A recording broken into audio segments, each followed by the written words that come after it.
Hi, this is Dr. Graves. Welcome back to Geography 101. This is Chapter 8 on weather systems. Let's go ahead and begin with the learning objectives. I'll just roll through these. You can stop and read them as you would like. Keep in mind, it says North America here. We'll also focus on California and even Los Angeles in not only that point, but number of the points, number of the concepts. You must be able to apply them locally. That's a sign that you actually understand what's going on. So weather and climate, what's the difference? Weather's short-term, day-to-day version of climate. Climate is long-term averages of weather over a period of years or decades. What are the things that create the weather on any given day? Well, the temperature, the air pressure, the humidity, the wind speed, and the direction from which it comes, and seasonal factors like insolation, how sunny it is, and how high the sun is in the sky. So all of those are a product largely of the air masses that hang over our heads every day. And each area of the earth has a sort of climate or a temperature and humidity profile that gives itself, imparts to the characteristics of the air that are commonly found in that region of the world. The effect of the surface on the air creates these massive air masses that sometimes span half a continent, and these air masses are reasonably predictable because they're similar from day to day, and they have relatively homogeneous temperature, humidity, and stability profiles. So we know what kind of air will be found over, say, Canada, and what kind of air might be found over the Gulf of Mexico. Here's just a definition of air masses.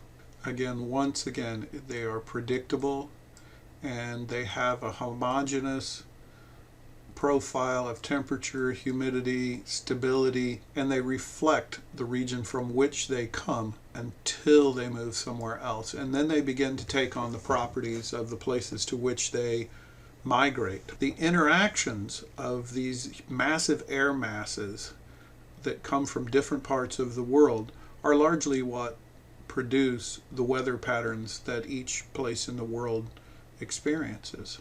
In order for us to talk about air masses, for you to understand air masses, we need a little bit of vocabulary here.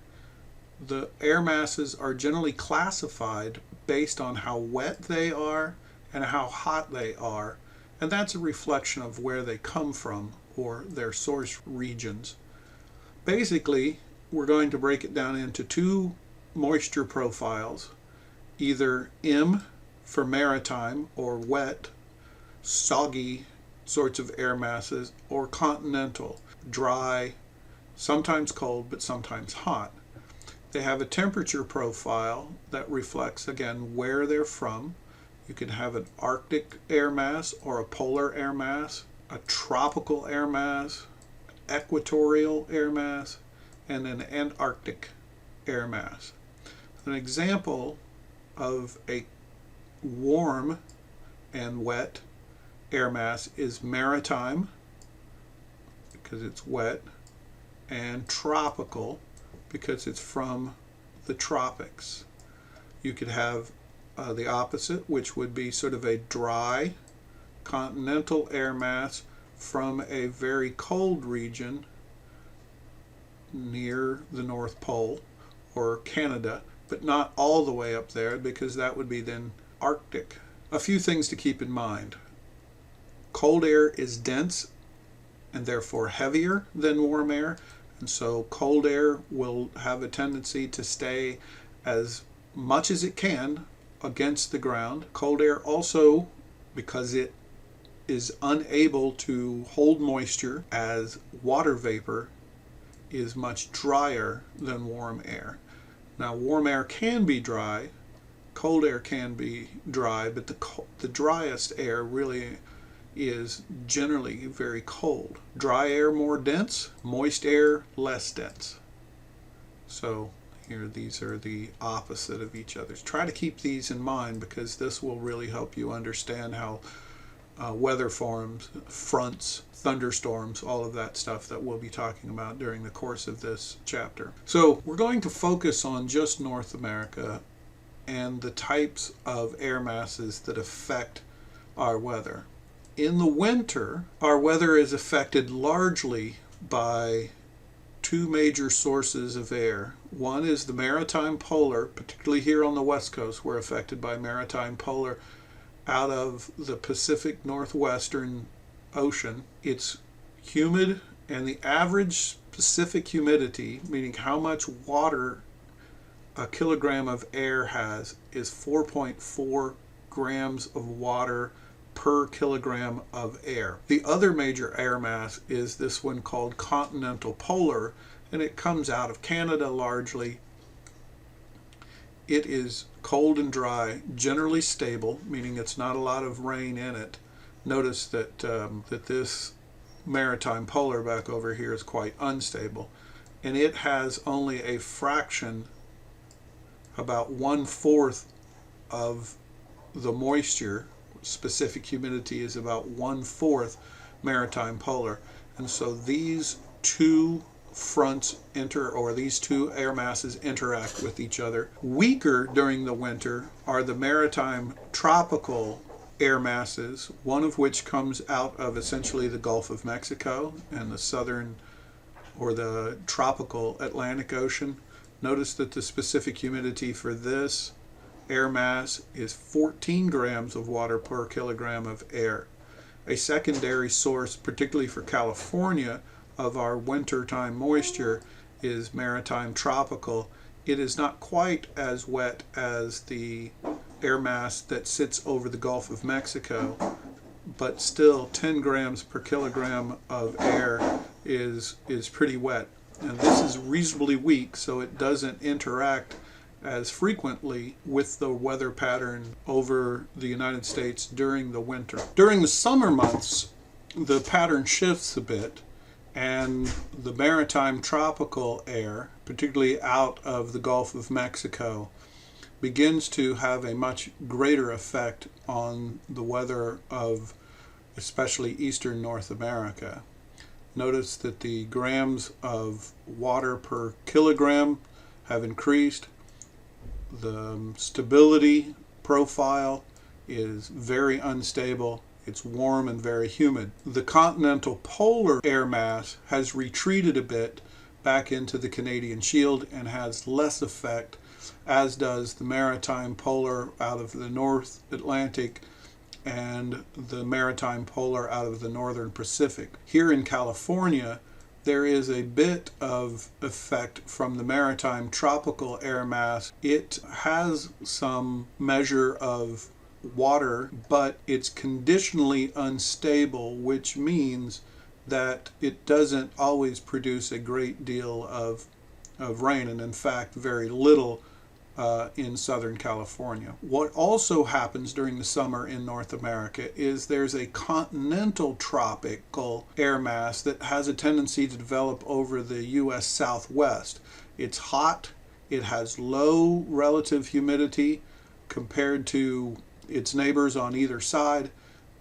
It is unstable at the surface, but stable aloft. So it is a dry air mass, and that does characterize a lot of the weather in that part of the United States during the summer months. So the remaining few slides here in this segment of the first YouTube video just are a recap of the kind of air masses that affect North American weather a lot. The continental polar, this is the Canadian air mass mostly. It's again very prominent during the winter months. And keep in mind, cold dense air, it will push upward moist warm air that comes in contact with it. The maritime polar, those are the rainy air masses from over the northern oceans. These are generally unstable, so there's a lot of uplift and rain associated with them. There's two of them that affect the United States. The one that's associated with the Aleutian Islands off the coast of Alaska, and then the Icelandic ones are the ones that affect the east and west coast respectively.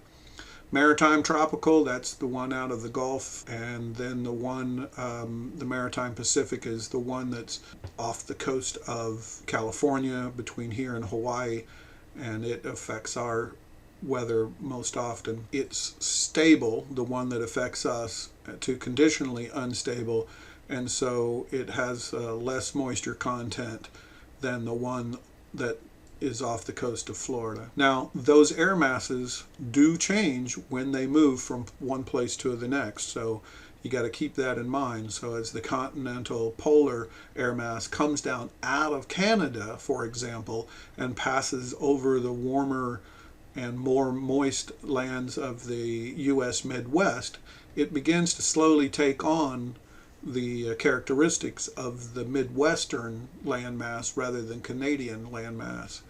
A great example presented in the book is called lake effect snow.